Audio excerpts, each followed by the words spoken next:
পাকিস্তান মুর্দাবাদ স্লোগানকে ঘিরে রীতিমতো উত্তেজনা ছড়ালো উত্তর 24 পরগনার নৈহাটিতে। বাদানুবাদে জড়ালো বিজেপি ও তৃণমূল কংগ্রেস। বিজেপি মহিলা মোর্চার রাজ্য সভানেত্রী ফাল্গুনী পাত্রের অভিযোগ, শনিবার রাতে নৈহাটির অরবিন্দ রোডে তাদের কর্মীরা পাকিস্তানের জাতীয় পতাকা এঁকে মুর্দাবাদ স্লোগান লেখার সময় সেখানে চড়াও হন নৈহাটি পুরসভার চেয়ারম্যান অশোক চট্টোপাধ্যায় এবং তার ছেলে অভিজিৎ চট্টোপাধ্যায়। ফাল্গুনীর অভিযোগ, তাদের কর্মীদের মারধরও করা হয়। প্রতিবাদে মিছিলও করে বিজেপি, যদিও অভিযোগ অস্বীকার তৃণমূলের।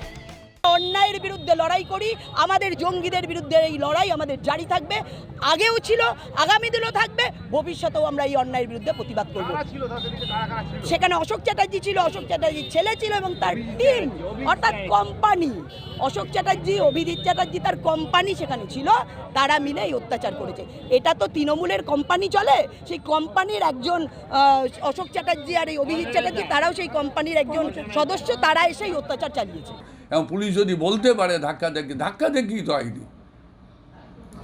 আমরা তো হাত জোর করে, আপনি ভিডিওটা ফুটেজটা দেখবেন, যদি ওদের কাছে থাকে আপনারা দেখে নেবেন। আমি হাত জোর করে বলেছি, ভাই ন্যাশনাল ফ্ল্যাগটা পায়ের তলায় আঁকিস না। পাকিস্তানের সমর্থনে সমাজ মাধ্যমে একাধিক পোস্ট করেছিলেন বারাসাতের এক সোনার দোকানের কর্মচারী সাফাউল শেখ। এমনকি ভারতের জাতীয় পতাকা পুরানো ছবিও সে সমাজ মাধ্যমে পোস্ট করেছিল। রবিবার সাফাউলকে পুলিশের হাতে তুলে দেয় সহকর্মীরা। সাফাউল মুর্শিদাবাদের জিয়াগঞ্জের বাসিন্দা বলে জানা গিয়েছে। একটা পাকিস্তানের পক্ষে পোস্ট করা হচ্ছে, যেটা একটা উস্কানিমূলক পোস্ট। প্লাস ওই ছেলেটি এসছে মুর্শিদাবাদ থেকে, তারপরে মুর্শিদাবাদে ও মাদ্রাসায় পড়াশোনা করতো, তো সেটা দেখার পরে আমাদের মধ্যে সন্দেহ আরও বেড়ে যায়। এই মতো অবস্থায় আমরা পুলিশ প্রশাসনকে খবর দিই, তারা এসে ওনাকে এখান থেকে রেস্কিউ করে নিয়ে যায়। অপারেশন সিঁদুর চলাকালীন সমাজ মাধ্যমে লাগাতার দেশ বিরোধী পোস্ট করেছিল সাফিক খান নামে বাঁকুড়া রায়পুর থানার উপর বাঁধা গ্রামের এক যুবক। শনিবার সন্ধ্যায় লিখিত অভিযোগ দায়ের করে স্থানীয় বিজেপি নেতৃত্ব। এরপরই সাফিককে গ্রেপ্তার করে রায়পুর থানার পুলিশ।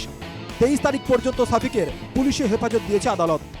ভারতবর্ষে থাকবি, ভারতবর্ষে খাবি, আর ভারতবর্ষের বিরুদ্ধে এইরকম সোশ্যাল মিডিয়ায় আর এই ধরনের উক্তি আমরা ভারতীয় জনতা পার্টির পক্ষ থেকে আমরা কোনোদিন মেনে নেব না।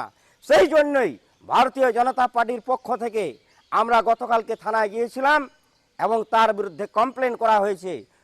সবিস্তারে জানিনি, আর কিছু ভিডিও ফুটেজগুলো দেখলাম যে কেস কানেকশন নিয়ে আছে, আজ তো কোনো উকিল হয়ে দাঁড়ায়নি।